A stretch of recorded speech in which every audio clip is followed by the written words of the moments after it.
The evening fog was rolling in thick as I pushed open the rusted iron gate of the old graveyard. I hadn't meant to come here, it was a dare, a challenge from friends who'd long since lost interest in following through. "Spend the night in the graveyard, if you're brave enough," they'd taunted. It was meant to be a joke, but here I was, standing at the edge of a forgotten resting place, heart hammering in my chest. I stepped cautiously onto the cracked path, the cold earth beneath my feet sending shivers up my spine. The moon hung low in the sky, its light filtering through the twisted branches of ancient trees, casting long, eerie shadows across the graves. The gravestones were old and weathered, some so eroded that the names and dates had vanished entirely. The air was heavy with the scent of damp earth and decay. As I wandered deeper into the graveyard, the fog thickened, swallowing the path behind me. The chill in the air grew more intense, and I could feel a strange pressure pressing against my chest, like an invisible hand was trying to push me away.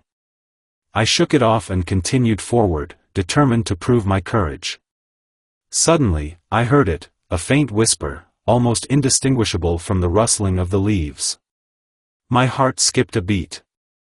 I stopped and strained my ears, but the whisper faded as quickly as it had come. I told myself it was just the wind playing tricks, and pressed on. The deeper I went, the more the fog seemed to close in around me, forming an almost tangible barrier. I turned to look back and saw nothing but swirling white, as if the fog had erased the path I had taken. Panic began to creep in, but I forced myself to stay calm, convincing myself that I was merely disoriented. Just as I was about to retrace my steps, I saw something that made my blood run cold. A figure stood at the edge of my vision, barely visible through the fog. It was tall, gaunt, and seemed to blend with the mist, its features indistinct. I blinked, and it was gone, leaving me to question whether I had imagined it. A low moan drifted through the air, sending a shudder through me. I could no longer ignore the growing sense of dread. I spun around, desperately searching for a way out, but all I saw were endless rows of tombstones, each one seeming to lean in closer as if they were watching me. The fog thickened until it was nearly opaque. My breaths came in short, ragged gasps as I stumbled over the uneven ground. I had to get out. I had to. A hand, cold and clammy, grasped my shoulder. I froze, paralyzed by fear. I dared not turn around, knowing that whatever was behind me would be the stuff of nightmares. The grip tightened, sending icy tendrils of panic through my body. My legs finally responded, propelling me forward with a burst of adrenaline. I ran blindly through the fog, pushing past branches and stumbling over roots. The whispers grew louder, more insistent, echoing all around me.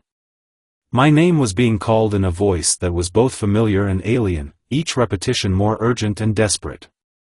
Finally, I broke through the fog and stumbled back to the graveyard's entrance. The iron gate, once so daunting, now seemed like a beacon of safety. I shoved it open with all my strength and collapsed onto the grass outside, gasping for breath. As I looked back at the graveyard, the fog began to lift, revealing the cemetery as it was before, silent and still, almost serene. But I knew better. I had felt the touch of something otherworldly, something that lurked just beyond the veil of the ordinary. I didn't stay to ponder it further.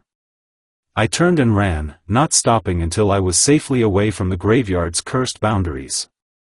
I never spoke of that night again, but the whispers still follow me in my dreams, reminding me that some dares are better left untested.